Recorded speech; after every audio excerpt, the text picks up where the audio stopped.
Com a Bíblia aberta, nós vamos ler em Atos capítulo 1, versículo 4, que diz assim: certa ocasião, enquanto comia com eles, deu-lhes esta ordem: não saiam de Jerusalém, mas esperem pela promessa de meu Pai, da qual lhes falei.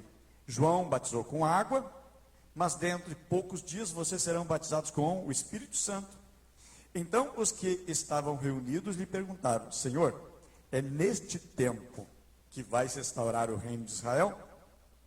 E ele respondeu: não lhes compete saber os tempos ou as datas que o Pai estabeleceu para a sua própria autoridade, mas receberão poder quando o Espírito Santo descer sobre vocês, e serão minhas testemunhas em Jerusalém, em toda a Judéia, Samaria e até os confins da terra. Verso 9.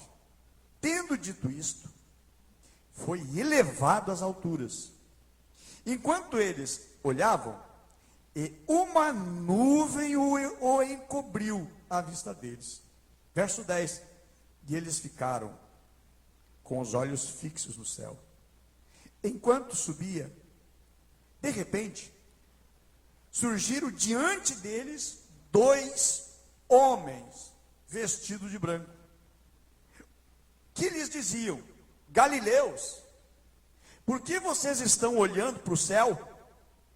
Este mesmo Jesus, que dentre vocês foi elevado ao céu, voltará da mesma forma.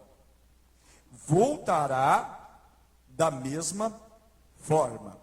Repito pela terceira vez: voltará da mesma forma. Outra tradução diz assim: virá do modo como viste subir. Versículo 2: então eles voltaram para Jerusalém, vindo do monte chamado das Oliveiras, que fica perto da cidade, cerca de 1 quilômetro. Podemos sentar. Pensa e tenta enxergar a situação. Jesus já tinha ressuscitado, tinha já feito 40 dias que Jesus estava aparecendo aqui e acolá. De repente agora, Jesus está de frente para Jerusalém, no monte chamado das Oliveiras. Eu quero ter a alegria, a oportunidade de levar uma caravana muito abençoada dessa igreja para Israel, amém? Quando nós encerrar as nossas lidas do templo, que em nome de Jesus nós vamos telhar, nós vamos terminar, vamos encerrar aquele lugar lá, né? O que tem que fazer, e vamos entrar para lá, que é benção demais. Disse o pessoal, foi o irmão Cleito do som, que me falaram, né? Me falaram que ele disse, e eu creio que foi verdade, que ele foi trazer os equipamentos, o pessoal trazer os equipamentos para cá de filmagem, do culto que nós tivemos domingo passado. Diz: olha, dá vontade não sair mais lá do Rio do Cimo. Irmãos, dádiva e presente que Deus nos deu, e um propósito extraordinário, porque olhando aqui, nós estamos com a igreja cheia no segundo culto. Primeiro culto a igreja estava cheia, realmente não cabe. Isso que nós estamos com outro auditório, com 2 cultos lá em cima, no outro auditório com as crianças. Então realmente é um mover de Deus extraordinário, e Deus tem coisas para nós. E você sabe como a igreja está enfrentando uma batalha judicial, agora entrou para a área criminal contra a igreja por causa do som. E a igreja não tem, se alguém vem lá da rua, nem ouve o barulho. Mas a implicância em uma perseguição contra a igreja. Nós estávamos entregando, trazendo para cá as cadeiras e as coisas, simplesmente começaram xingando, eu pensei que era a esposa xingando o marido. Aí daqui a pouco o marido xingando, eu digo: aí meu Deus, é para mim mesmo, está me xingando. Eu digo: é coisa, irmãos, é perseguição. Mas Deus seja louvado. Em tudo Deus seja louvado. Porque eu vejo assim, é Deus nos empurrando, nos tirar o estacionamento, é Deus nos empurrando, amém? É Deus nos levando, então Deus está nisso. Então nós estamos nessa, em nome de Jesus, amém? Quem faz a obra é Deus, a obra é dele. Agora, irmãos, voltando aqui para o texto, nós, olhando para cá, Jesus está no monte conversando com os discípulos, e eles fazem uma pergunta para o Senhor: Senhor, quando é que tu vai restaurar Israel? Qual é o tempo, qual é a época? Que o Messias veio para restaurar. O Cristo prometido veio para restaurar, com o propósito de restaurar. Observa bem, meus irmãos, que Jesus ele não responde. Ele tão somente diz o seguinte: não compete, não compete saber qual é o tempo, a data que Deus estabeleceu pela própria autoridade. E Jesus está dizendo isso e simplesmente Jesus começa a ser levitado. E Jesus começa a subir. E eles percebem Jesus subindo, meu Deus. Imagina, você está conversando com uma pessoa, a pessoa começa a subir assim, você olha, meu Deus, o que é isso? Você fica assustado. E vai subindo, daqui a pouco, no meio de uma nuvem, desaparece. Assim, que coisa estranha, que coisa diferente. Aí agora, o que acontece é o quê? Na frente aparecem dois seres angelicais, dois anjos, e diz o seguinte: varões galileus, o que vocês estão olhando? Da mesma maneira, da mesma forma com que ele subiu, da mesma maneira e forma ele vai descer. Opa, quando será que vai descer? Aí, irmãos, cria uma coisa, algo que se torna central para o Evangelho: aguardar e esperar a volta dele. Jesus vai voltar. Para eles era tão recente, a ordem do Senhor Jesus no Evangelho é o seguinte: prega o Evangelho a toda criatura. Quando o mundo estiver cheio já do Evangelho, então virá o fim, então ele vai voltar. Então os discípulos, eles estavam tão apaixonados por pregar e anunciar o Evangelho, porque eles queriam que Jesus voltasse de uma vez. E rapidamente eles saíram evangelizando, pregando, mas Jesus não voltou, mas estava aguardando. E aí passo então para a geração seguinte: Jesus vai voltar. E cria então aquela expectativa: ele vai voltar, ele vai voltar, ele vai voltar. E eu digo, irmãos, ainda, passaram-se quase 2000 anos, Jesus ainda não voltou, mas ele vai voltar. Creia ou não, acredite ou não, mas ele vai voltar, promessa dele. E nós como igreja estamos aguardando, estamos esperando. A Bíblia diz, meus amados, ele vai voltar do modo como viste subir. Meus queridos, Filipenses capítulo 3, verso 20, o apóstolo Paulo, ele escreve o seguinte: mas a nossa pátria está no céu, da onde nós aguardamos um Salvador, Jesus Cristo. E traz uma promessa: ele transformará o corpo, nosso corpo de humilhação, e a Bíblia diz, para ser conforme o corpo da sua glória. Ou seja, o nosso corpo será transformado, uma matéria que será como o corpo do Senhor Jesus quando ressuscitou. Jesus, com o seu corpo ressurreto, ele tanto desaparecia aqui, aparecia lá, como foi quando partiu o pão, junto com os discípulos de Emaús, sumiu. Jesus atravessava, estando eles com a porta fechada, a janela fechada, Jesus atravessou a parede, é um corpo glorificado. Até porque a Bíblia diz que carne e sangue não entram, não herdam o reino de Deus. Aí então agora a Bíblia diz que nosso corpo será transformado, para que nós possamos habitar com o Senhor. Aí Jesus fez uma promessa, e todo o Evangelho anda em torno dessa promessa. Que promessa é essa? É a promessa que Jesus vai voltar, ele prometeu que vai voltar. As Escrituras estavam dizendo, olha, o Messias virá, o Messias vai vir, e agora o Messias veio, mas eles não reconheceram. A Bíblia diz o seguinte, que ele veio para os seus, mas os seus não receberam. Por quê? Jesus não veio como eles esperavam. Eles esperavam que Jesus ia vir com coroa, que Jesus ia vir revestido de esplendor. Não, pelo contrário, Jesus veio humilde. Jesus nasceu numa manjedoura. Jesus nasceu de uma família humilde, pobre, e eles não aceitaram. Jesus não nasceu em Jerusalém, que os grandões, os reis nasciam em Jerusalém. E aí Jesus nasce numa pequena vila, e é rejeitado. Aí Jesus agora prega o amor e não a ira, não o ódio, não a espada.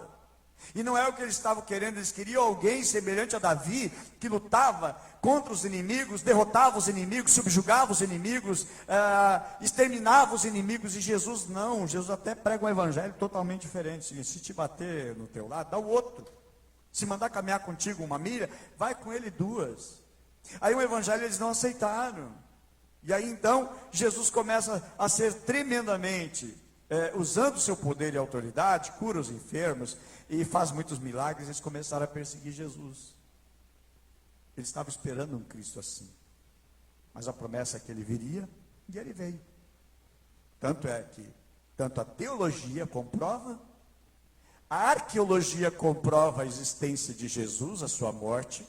O fato de nós estarmos aqui reunidos comprova que Jesus nasceu, ele veio, ele é real, amém?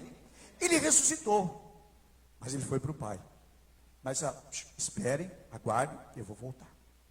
Essa é a mensagem. E a mensagem central no Evangelho é assim: eu vou voltar, eu estou retornando. Aí Jesus faz essa promessa, e aí dentro da teologia, uma matéria que se estuda chamada escatologia, escatos, últimas coisas, logia é o estudo. Está concentrada principalmente em 2 livros, que é o livro de Daniel, no Antigo Testamento, e o livro de Apocalipse, no Novo Testamento. Está também no livro de Zacarias, no Antigo Testamento, em todos os evangelhos. E também nas cartas está todo recheado, que Jesus vai voltar. Então, é o centro para a mensagem do evangelho, é a volta de Jesus. Eu gostando ou não, Jesus vai voltar. Eu amando o mundo, amando o presente século, Jesus vai voltar. Eu gostando ou não, não importa se eu gosto ou não, ele vai voltar. Porque é promessa. E Jesus nunca quebrou nenhuma das suas promessas. Agora, essa mensagem a respeito da volta de Jesus vai mexer comigo. Vai balançar. Vai me tirar, quem sabe, de uma vida espiritual tão letárgica, tão engessada, ou que não cresce, não desenvolve, não avança. Meus amados, Lucas capítulo 21, verso 27, diz assim: então verão o Filho do Homem, Jesus, em uma nuvem, com poder e grande glória. Aí que eu digo assim: como é que Jesus veio? Ele veio, pobrezinho, nasceu em Belém. É isso, não é? Veio pobrezinho. Só que ele não vai voltar pobrezinho. Ele não vai voltar humildemente, andando em cima do lombo de um jumentinho. A Bíblia diz que ele vai voltar com grande poder e grande glória. A Bíblia diz que ele vai voltar com muitos anjos. A Bíblia vai dizer que será tocada uma trombeta e os anjos voltarão com ele. Juntamente com ele, aqueles que morreram em Cristo, aqueles que creram no Senhor, entregaram a sua vida a Cristo e converteram-se a Cristo, porém, vieram a falecer, vieram a óbito. A Bíblia diz que esses voltarão com ele. Na realidade estão sepultados, mas vai ressuscitar o corpo e glória, e será colocado também nos ares, e aí a Bíblia diz que retornarão. Nós ouviremos a trombeta, e aí então o nosso corpo físico, ele se descomposirá dessa estrutura aqui, e será transformado numa outra estrutura muito melhor, um upgrade desse corpo físico, para um corpo de glória, que não mais vai perecer, que não mais vai agonizar com dores, enfermidades e doenças. E esse corpo em glória vai subir e vai encontrar o Senhor Jesus nos ares. Onde é que está isso, pastor? Na Bíblia, principalmente o livro de Tessalonicenses está recheado a respeito disso. A carta que Paulo escreve a Tessalonicenses e as demais também, a qual nós vamos ver. Quer ver? 2 Timóteo 4,8. Agora me está reservada a coroa da justiça, que o Senhor justo juiz me dará naquele dia. Não somente a mim, mas a todos os que amam a sua vinda. É não apenas esperar a vinda do Senhor Jesus, mas eles pregavam que Jesus ia voltar. Outra coisa fascinante, eles eram apaixonados pela vinda de Jesus. Eu digo, se eu sou um cristão e eu não sou apaixonado pela vinda de Jesus, pela volta de Jesus, tem coisa errada com a minha fé. Ou eu sou totalmente carnal e eu estou tão atrelado, enraizado nesse mundo aqui, e a minha vida é nesse mundo aqui, então eu vou perecer. Longe de Deus, distante de Deus. Algumas pessoas, mas não deve ser horrível nem ruim ficar no mundo. Irmãos, você não sabe o que vai acontecer aqui. A Bíblia fala sobre grande tribulação. A Bíblia fala de angústias que virão. A Bíblia diz que vai chegar um tempo que as pessoas vão dizer aos montes: caia sobre mim e me mata, e não vão encontrar a morte. Vai tentar se matar, vai tentar morrer e não vai conseguir. O desespero será tão grande, e a pessoa não vai conseguir sair do desespero e da angústia. Eu digo, a melhor coisa, irmãos, quando a gente conhece a Cristo Jesus, a gente se torna apaixonado por Ele. É impossível você conhecer a Cristo e não ser apaixonado por Ele. Ou então não conhece totalmente, ou conhece superficialmente. Meus amados, à medida que nós vamos estudando as Escrituras, a gente vai se tornando apaixonado por Jesus. Eu digo, não vale a pena viver na vida do pecado. Não vale a pena viver a vida errada, a vida torta. Porque não se sabe nem o que é a eternidade. Imagina o que é sofrer a eternidade. Uma coisa é você sofrer com a dor de dente, 1 dia, 2 dias, 3 dias, uma semana. Uma coisa é você padecer com uma doença durante 1, 2 anos. Agora, irmãos, ficar agonizando a eternidade longe de Deus. É terrível. Agora, quando eu sou com o meu coração, a minha alma, totalmente no coração da minha vida, para Ele e nele, eu sou apaixonado por Ele. O que eu mais quero é estar com Ele. Quando você é apaixonado por uma pessoa, o que mais você quer é estar junto com aquela pessoa. Ora, Jesus vai voltar, eu sou apaixonado por Ele. Domingo eu não consigo ficar em casa, eu tenho que ir para a casa de Deus, eu tenho que ir para adorar a Deus. Eu quero estar naquele ambiente de glória, de adoração. E eu quero buscar mais de Deus. E imagina, se aqui nesse corpo finito nós já vivemos isso, e somos apaixonados, nos reunir, congregar, adorar e servir a Deus aqui, você então imagina o que é você estar face a face com Deus, pessoalmente com o Senhor Jesus, e você abraçá-lo. É uma paixão, irmãos.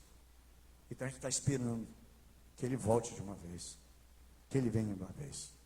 Se eu tenho paixão por outra coisa mais do que a Cristo Jesus, então eu estou perdido. Eu posso estar na igreja perdido, posso. A Bíblia diz que na vinda do Senhor Jesus, se referindo aos momentos finais, a Bíblia diz que estarão 2 no campo, um será levado, outro deixado.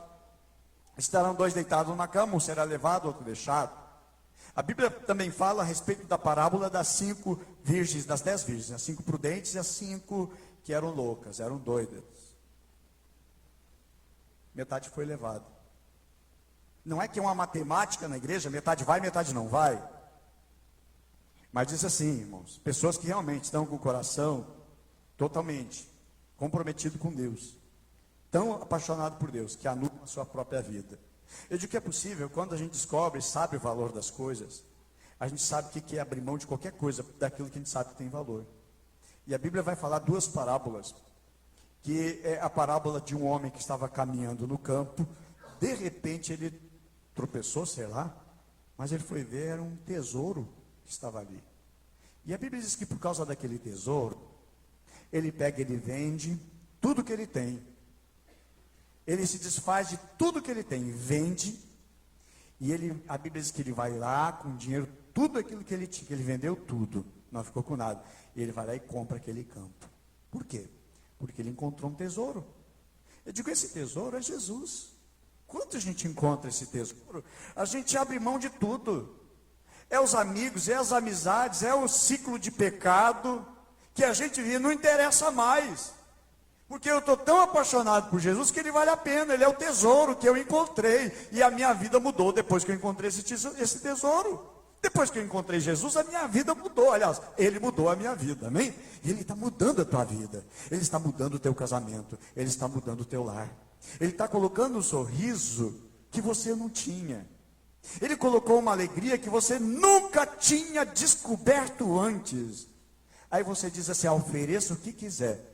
Eu não largo Jesus, porque não vale a pena. Jesus é o maior tesouro que eu encontrei na minha vida. Quantos já encontraram esse tesouro? Por quanto você venderia esse tesouro? Pastor, nem ouro nem prata não tem nesse mundo. Jesus é a maior riqueza. A Bíblia diz também o seguinte, um comerciante de pérolas encontrou uma pérola preciosa, a única no mundo. E sendo aquela única, o valor dela é inestimável. A Bíblia diz que esse comerciante de pérolas, que entendia de pérolas, ele vende tudo que ele tem, ele fica sem nada. Aliás, ele vendeu tudo. Ele pega tudo que ele tem e ele dá em troca de uma pérola. Quem faria isso? Só o louco, ou quem entende bem de pérola. A Bíblia diz exatamente, irmãos, quem é essa pérola preciosa? Jesus, que vale a pena. Aí agora Jesus, que é o maior tesouro que eu tenho na minha vida, ele diz o seguinte: olha, eu vou voltar. Jesus vai voltar, que alegria. Eu estou esperando, estou preparando a casa, encerando a casa, varrendo a casa, limpando, arrumando, organizando tudo, porque ele vai voltar, estou esperando ele. Então qual é o dia que Jesus vem? Não sei, mas ele prometeu, vai voltar. E se ele prometeu, ele vai cumprir. Qual é o dia, a hora? Não sei. A Bíblia diz que nem os anjos sabem, ninguém sabe, mas é uma data que o Pai reservou para si. João capítulo 14, versículo 1, diz assim, ó: não se turbe o vosso coração, credes em Deus, credes também em mim. Na casa de meu Pai há muitas moradas, e se não fosse assim, eu vou-lhe teria dito, eu vou preparar lugar. E olha só, ele diz, se eu for e vos preparar lugar, virei, voltarei outra vez. Esse voltarei outra vez é a segunda vinda de Jesus. A primeira ele já veio para morrer, veio para dar sua vida, veio para conquistar o nosso amor, para se entregar por nós, para morrer pelos nossos pecados e as nossas misérias. A segunda vez vai vir para nos buscar. Eu gosto muito de dizer o seguinte, gente: Jesus veio para cá, morou com a gente, gostou tanto da gente, mas gostou tanto da gente, que vai vir nos buscar para nós morar com ele agora. Algo precioso. Entreguei meu coração, minha vida para ele. Eu tenho aliança com ele. E agora a minha vida é totalmente dele. E ele diz: e vos tornarei para mim mesmo, para que aonde eu estiver, estejais vós também. Aonde Jesus está? À destra do Pai, preparando o lugar. Eu acredito, irmãos, que talvez já está terminando a última casinha, lá o último cantinho, já deu. Pai, está tudo pronto, tudo preparado. Então, meu filho, anjos, pega aí as trombetas, vamos lá. Ah, todo mundo aí, 1, 2, 3, já, toca a trombeta. Jesus vem, e a igreja sobe. Nós não vamos ficar aqui. A Bíblia diz que aqui não é o nosso lar. A Bíblia diz que aqui nós somos forasteiros. A Bíblia menciona, meus amados, que nós somos, aqui estamos de passagem. Mas o cume de tudo agora, irmãos, é que Jesus vai voltar. Não pode ter âncoras na nossa alma, nos aprisionando aqui. Não posso ter nada que eu me prenda mais aqui do que o meu amor para com Jesus. Nem a minha casa, nem meu carro, nem meus gatos, cachorrinho, um filho, seja o que for, nada, nem meu cônjuge, nada pode me separar, meus amados, do amor de Cristo Jesus. O meu coração precisa estar linkado, voltado para Ele. E Jesus prometeu, Ele disse: olha, eu voltarei, Ele vai voltar. Passarão os céus e a terra, as palavras do Senhor Jesus não vão passar, Ele vai voltar. Atos capítulo 1, versículo 12, é o seguinte: então voltaram para Jerusalém, no monte chamado das Oliveiras, que está perto de Jerusalém. Quando Jesus subiu, ele estava onde? Jerusalém. Que lugar de Jerusalém? No monte chamado Monte das Oliveiras. Como eu falei, quando nós terminarmos nossa vida, vamos organizar um grupo, nós vamos lá, vamos conhecer o Monte das Oliveiras lá. Exatamente do lugar onde Jesus foi levado ao céu. Agora, irmãos, a Bíblia diz que é o seguinte: Jesus vai voltar e vai botar os pés abençoados dele no mesmo lugar de onde ele saiu. E onde que está isso, pastor? Livro de Zacarias. No livro de Zacarias, capítulo 14, versículo 4 e 5 diz assim: naquele dia, os seus pés estarão sobre o Monte das Oliveiras. Interessante que Zacarias profetizou 500 e poucos anos antes, quando Jesus subiu, 500 anos antes. E diz ainda mais: os seus pés estarão sobre o Monte das Oliveiras, a leste de Jerusalém. E o monte se dividirá, se fenderá ao meio, de leste a oeste, por uma grande vala. Metade do monte será removido para o norte e outra para o sul. Então o Senhor, o meu Deus, virá com todos os seus santos. Tá, pastor, mas se ele subiu lá do Monte das Oliveiras, de frente para Jerusalém, e ele subiu, por que não fendeu aquele monte? Por que não fendeu conforme diz lá em Zacarias? É porque, irmãos, foi a subida dele. Mas a Bíblia diz: quando ele voltar, os pés dele vai pisar ali, e aí vai fender. Vai dar notícia no jornal no mundo inteiro. E diga uma coisa: você não vai ouvir essa notícia. Amém? Vocês estão felizes não amém, porque vocês sabem, né? Porque o Senhor não vai estar aqui. Nós vamos estar morando com o Senhor. Nós vamos estar com Ele. Aí não vai ver. Eu não quero que nenhum de vocês ouça essa notícia. Porque, meus amados, nós vamos estar com Ele. Irmão, se é bom você estar no culto, adorando a Deus, imagina você estar, irmão, diante dele num grande banquete. Algo extraordinário. A Bíblia diz que nós reinaremos com Ele, nós habitaremos com Ele. A Bíblia vai falar que lá não tem lágrimas. Aliás, a gente até vai chegar com lágrimas. Só, meus amados, que a Bíblia diz que Ele vai enxugar dos nossos olhos toda lágrima.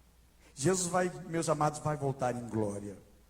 Como eu disse, Ele veio humilde, apanhou, foi crucificado, foi transpassado por uma lança. Mas a Bíblia diz em Mateus 25, verso 31, quando o Filho do Homem vier em sua glória, não sozinho, diz assim, com todos os anjos, assentar-se-á no seu trono em glória celestial. Apocalipse 19, 11, diz assim, e vi o céu aberto, e eis que um cavalo branco, que estava sentado sobre ele, chama-se Fiel, verdadeiro, é Jesus. Julga e peleja com justiça. Os seus olhos eram como chama de fogo, e sobre a sua cabeça havia muitos diademas, e tinha um nome escrito, que ninguém sabia, senão ele mesmo. E estava vestido de vestes tingidas, e em sangue. E o nome a qual se chama é a palavra de Deus. É o verbo de Deus que menciona lá em João capítulo 1. Olha só, meus amados. E nós? 1 Tessalonicenses 4,13. Ao 18 diz assim, aos que dormem, irmãos, não queremos que vocês sejam ignorantes, ou seja, que não sabem, que não conhecem, quanto aos que dormem, para que não se entristeçam como os outros que não têm esperança. Quando diz assim aos que dormem, está se referindo aos que morreram em Cristo Jesus. Mas esse dormir, veja bem, não tem nada a ver com uma doutrina chamada sono da alma. Não tem, essa doutrina ela não tem validade e nem tem firmeza nem base. Por quê? O sono da alma é o seguinte, morreu, acabou, está dormindo, não sabe nada. Não. Quando alguém morre, morre consciente, já está consciente após a morte e está sabendo e vendo tudo. Jesus conta a parábola do rico e de Lázaro. A Bíblia diz que morreu o rico e foi levado para o inferno. Lázaro, por sua vez, morreu também e foi levado ao seio de Abraão, representado desfiguradamente sim o céu e inferno. A Bíblia diz que estando no inferno, o rico ele agonizava e pedia, pai Abraão, manda que Lázaro molhe o seu dedo, me refresque a língua, porque eu estou aqui agonizando. Aí Deus disse, não, tem uma divisão tão grande que os que estão aqui não podem passar para aí, e os que estão aí não podem passar para cá. Ele, pai Abraão, então manda e aí ele começa a fazer alguns pedidos ali. Eu digo, no inferno vai ter oração, só que não vai ter resposta de oração. Então aproveita para orar, amém? Você está em vida, aproveita para orar, porque aqui tem resposta de oração. No inferno não tem resposta de oração. Não é lugar de resposta de oração, é lugar de punição. Aqui você pecar, você tem condição de pedir perdão e restaurar a tua vida com Deus. Agora, depois que morreu não tem essa, vou pedir perdão. Tem, não existe, não há. Quer andar com Deus, anda aqui. Depois que eu morrer, eu vou andar com Deus. Não tem, não existe. História da carochinha. Mas tem purgatório. Inventaram para facilitar. Não existe purgatório. Na Bíblia não menciona, não tem purgatório em lugar nenhum. É tipo assim, morreu? Acabou. A oportunidade aqui e agora. Não tem. E a doutrina do sono da alma, a pessoa está lá inconsciente. Não, irmãos, a pessoa sabe por que foi. A oportunidade de andar com Jesus é aqui e agora, depois não tem mais. Você pecar, a Bíblia diz que se você pecar, nós temos um advogado, Jesus Cristo, Ele vai nos defender, Ele vai nos perdoar, desde que haja sinceridade do nosso pedido de perdão. Não é pedir perdão para mim voltar a pecar de novo. Senhor, obrigado, já perdoou, já estou correndo lá. Não. Aí não tem arrependimento. que Deus quer, meus amados, é a nossa mudança, a nossa transformação e o nosso coração totalmente quedado a Ele, para ser fiel para Ele, aguardando, olhando para Ele, o autor e consumador da nossa fé, Jesus Cristo. E Ele diz que vai voltar e vai voltar. E nós o que vamos fazer? Vamos esperar, aguardar, porque nós o amamos. Se eu não amo, tanto faz Ele voltar, quando voltar não vai fazer diferença nenhuma. Mas Ele está mostrando que eu estou apegado às coisas daqui, a esse mundo aqui. Mas não é o propósito de Deus para conosco. Meus amados, que o nosso coração esteja totalmente liberto e sem nenhuma âncora aqui nessa terra. Diz assim, irmãos, não queremos que sejam ignorantes com relação aos que dormem. Diz, se cremos que Jesus morreu e ressuscitou, cremos também que Deus trará, mediante Jesus e juntamente com Ele, aqueles que nele dormiram. Dizemos a vocês pela palavra do Senhor, que nós, o que estivermos vivos, escrito pelo apóstolo Paulo, a carta aos Tessalonicenses, nós que estivermos vivos e os que ficarmos até a vinda do Senhor, até a vinda do Senhor, certamente nós não precederemos os que dormem. É uma ordem. Primeiro os que dormem, depois os que estão vivos serão transformados. Diz assim, verso 16, pois dada a ordem, com a voz do arcanjo e o ressoar da trombeta de Deus, o próprio Senhor descerá do céu. Os mortos em Cristo ressuscitarão primeiro. Depois disso, os que estivermos vivos seremos arrebatados juntamente com eles nas nuvens, para o encontro com o Senhor nos ares. E assim estaremos com o Senhor para sempre. Consolem-se uns aos outros com essas palavras. Eu digo, meus amados, aqui nós temos a linda e preciosa oportunidade de servir a Deus, abandonar o pecado, abandonar essa vida podre que até então você tem vivido longe de Deus. O propósito é que nós estejamos perto de Deus e que o nosso amor seja tão grande para com Ele, que na hora que nós ouvirmos a trombeta, o nosso nome será chamado. Nós então estamos na lista, aqueles estão na lista do livro do Cordeiro, no livro da vida, seremos chamados. Há uma série que foi transformada, de livros, foi transformado em filme, que é chamado Deixados para Trás. Digo, irmão, não tem fundamento e nem base. Essa série ela vai mostrar o quê? As pessoas que no arrebatamento não subiram e aqueles que ficaram. Até tem um filme, não lembro qual é o autor, acho que é Nicolas Cage, que fala sobre Apocalipse. Em um voo, simplesmente o piloto foi levado, arrebatado. E várias pessoas sumiram.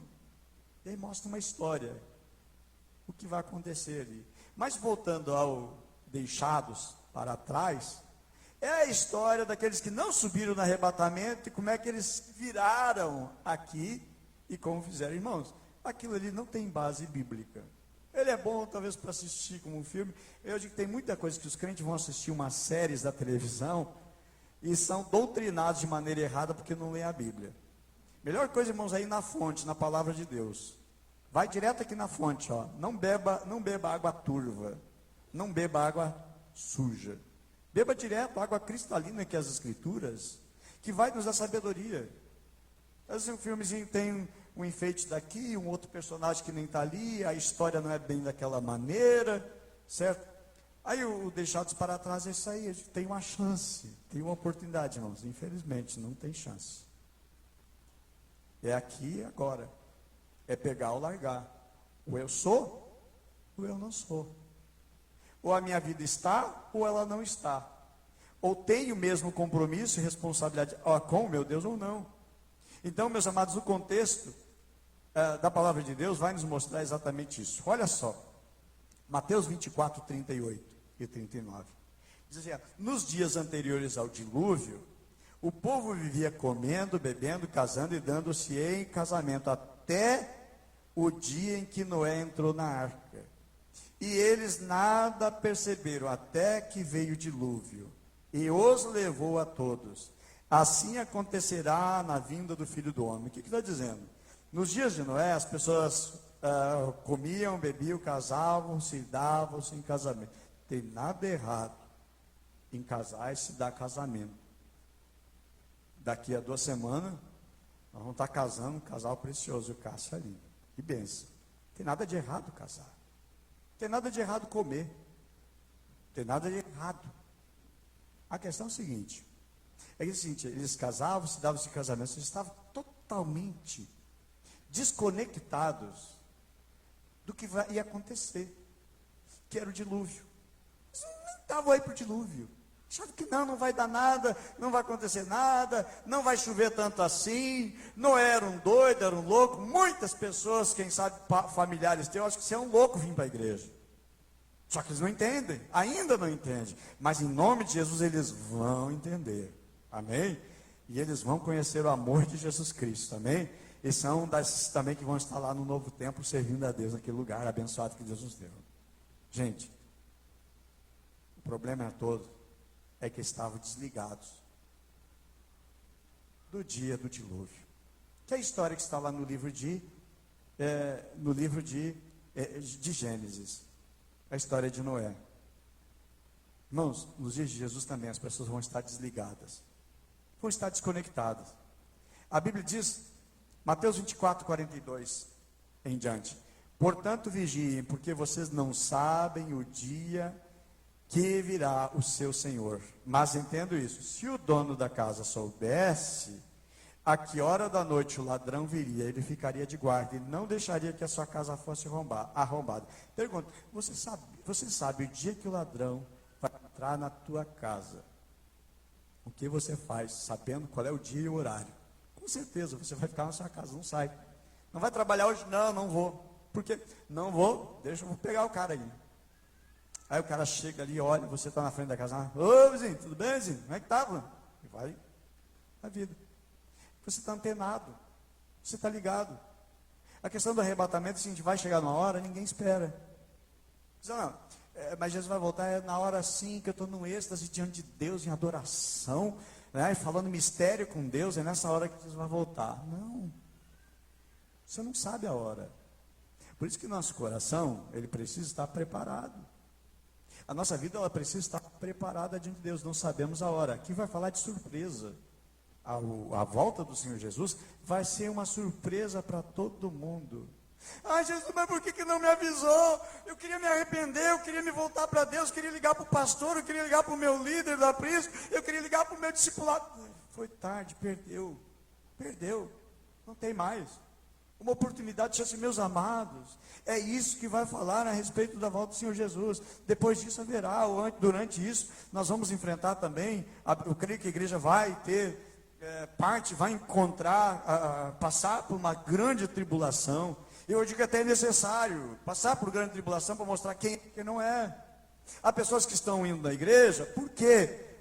Porque o povo é legal, o povo é abençoado, aquele lugar me faz sentir bem, eu sinto uma paz tão grande quando eu vou lá, eu recebo uma alegria tão grande. Mas por que está? Por causa do povo?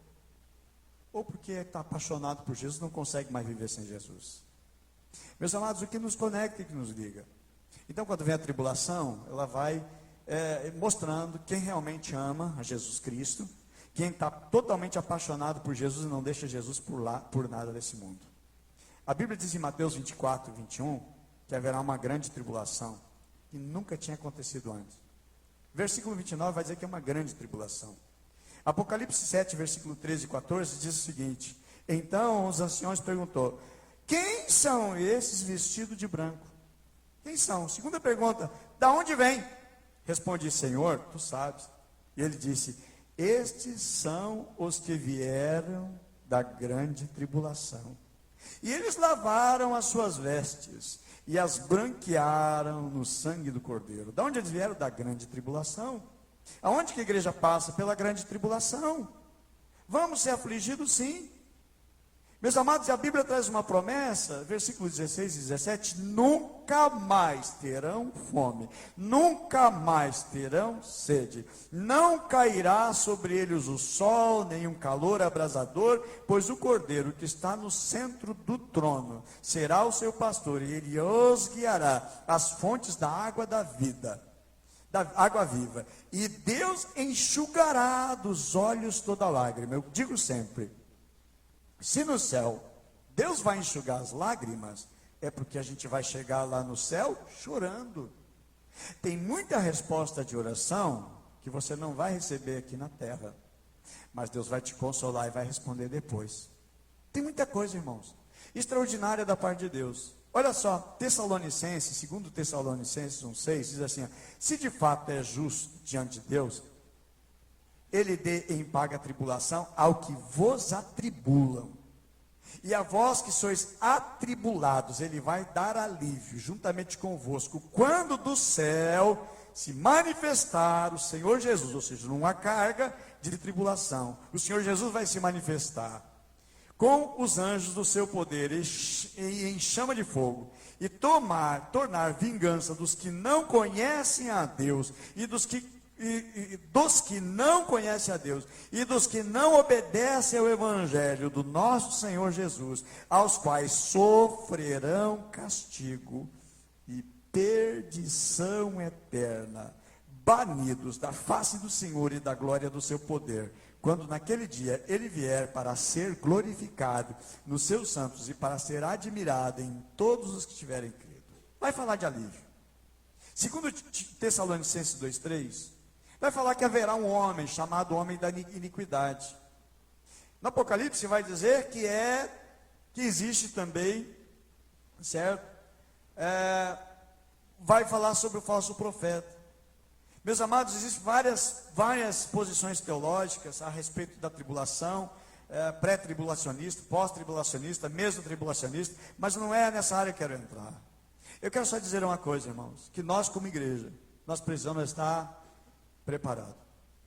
A Bíblia diz, Zacarias 9,9, eis que vem o teu Salvador montado em jumentinho. Foi como Jesus veio, mas não é como ele volta. Ele não vem montado no jumentinho. A Bíblia diz, sim, irmãos, vai falar da grande autoridade e grande poder. Quando ele voltar, que não tem data para prever, até digo, é antibíblico prever a data que Jesus volta. 1800 e não sei quanto, não lembro agora, profetizaram que ele ia voltar. Não voltou. Depois postergaram, refizeram a profecia com as datas do livro de Daniel e disseram o seguinte, olha, é em 1915 por aí. Aí chegou a data prevista, 1915, não deu em nada. Ellen White errou a data prevista. Aí disseram o seguinte, não, mas ele veio. Como assim veio? A Bíblia diz que todo olho verá. Não, mas é que veio de uma maneira invisível, sabe? Entrou no seu santuário. Não tem, irmãos. Pode fazer uma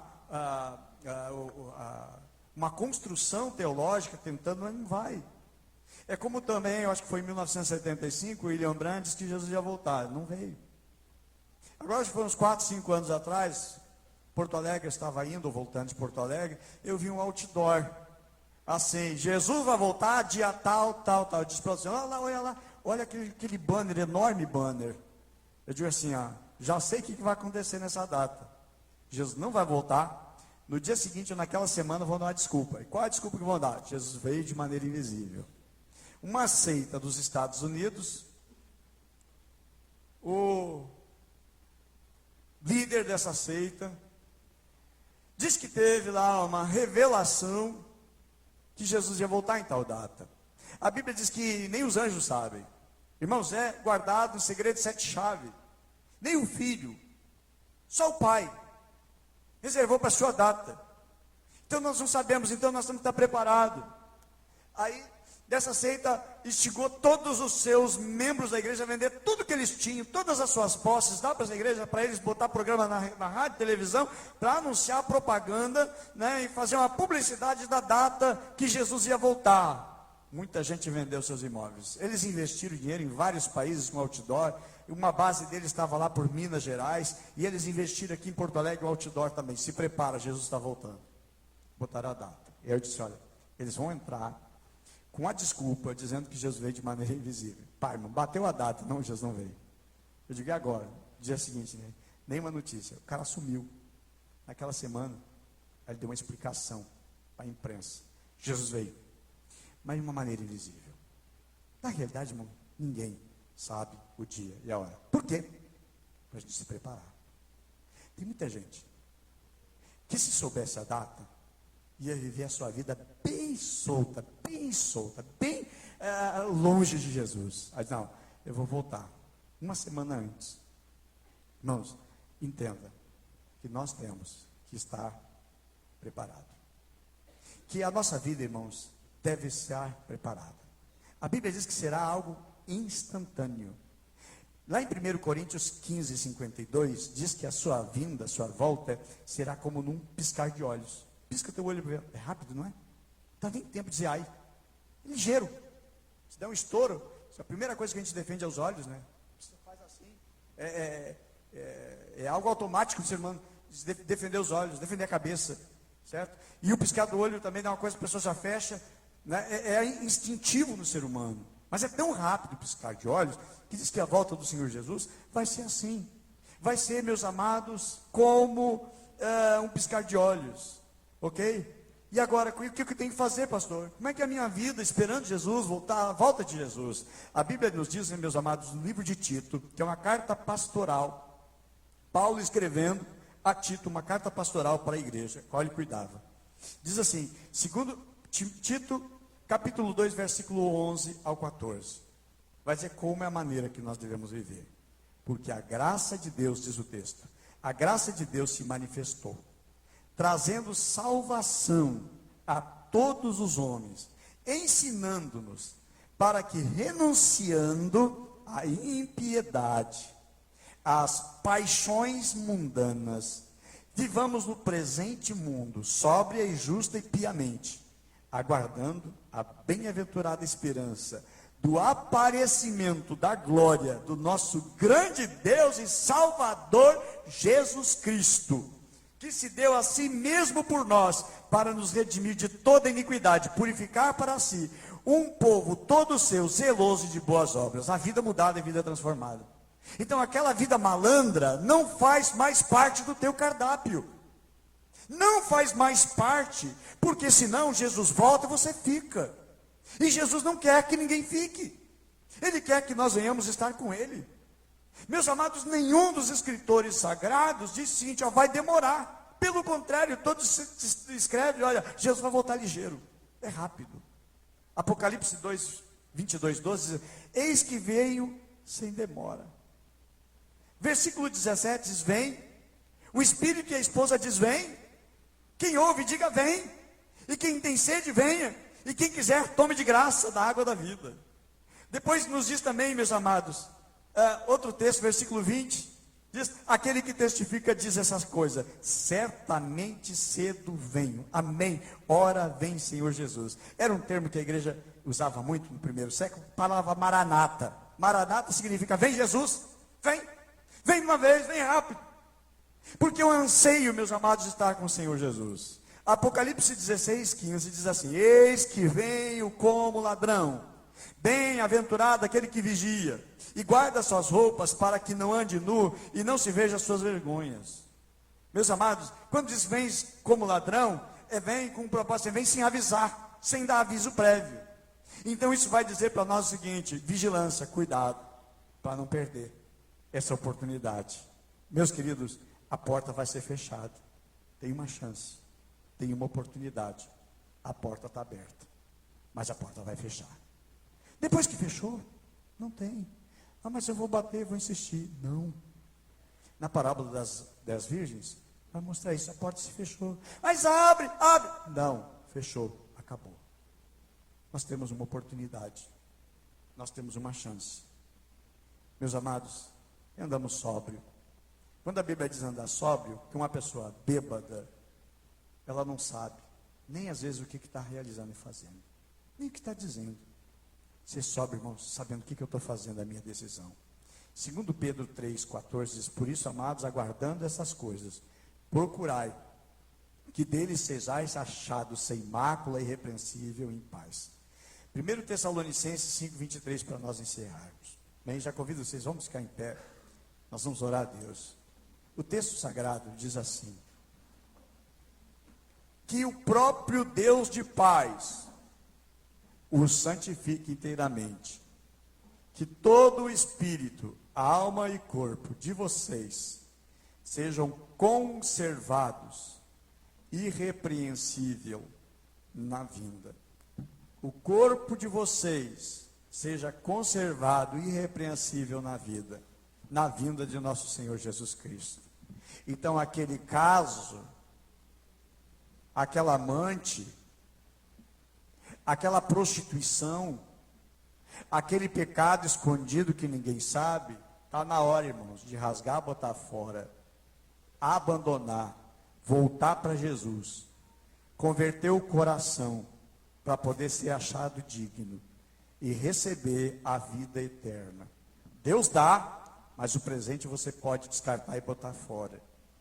É tempo, é hora de consertar a vida com Deus. É tempo e a hora. E a Bíblia diz o seguinte: se teu pé direito te faz pecar, corta ele. É melhor você entrar manco, coxo, sem a perna, do que todo o teu corpo ser lançado no inferno.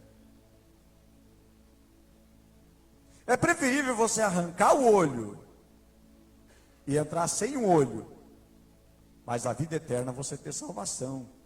Por quê? Jesus vai voltar. Alegria, felicidade para muitos, tristeza, choro e perdição eterna. Pastor, mas eu dou um jeitinho. Não tem jeitinho. Só que no Brasil tem o chamado jeitinho brasileiro. Todos são indesculpáveis diante de Deus. Quer consertar? Conserta hoje. Pastor, amanhã, segunda-feira, tarde, filhão, perdeu.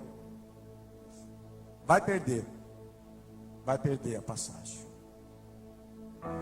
O dia é hoje, existe hoje. O amanhã só a Deus pertence. Pastor, eu quero ser dedicado à obra de Deus. Queridão, toma a decisão, é hoje. É hoje que eu tomo a minha decisão com Cristo. A minha vida no altar é hoje. E assim, estou tomando a decisão, seguir Jesus, é para sempre, o resto da minha vida. Você é aquele crente chato, xarope, mas a vida totalmente convertida a Cristo, totalmente comprometida com Cristo, nenhuma área da minha vida para o inimigo. A Bíblia diz: não deis lugar ao diabo. O diabo não pega um lugar, ele pega tudo, ele quer tudo. E traz uma maior da desgraça para a sua vida. Melhora hoje a tua decisão. Aumenta a tua oferta para Jesus. Eu tinha dado 1% da minha vida, 2% da minha vida, 50%. Não, hoje, a partir de hoje é o seguinte, torrei, liquidei, Black Friday, tudo. Entregando tudo para Jesus hoje. Totalmente entregue. Totalmente dele. Mas eu vou perder isso, não importa, perde tudo. Faz que nem aquele cara que encontrou um tesouro e ele vendeu tudo. Querido, não adianta, prostituição não vai entrar no céu. Mentira não vai entrar no céu. Defraudação não vai entrar no céu. Tem áreas na vida que elas estão na mão do diabo, estão na mão do inimigo.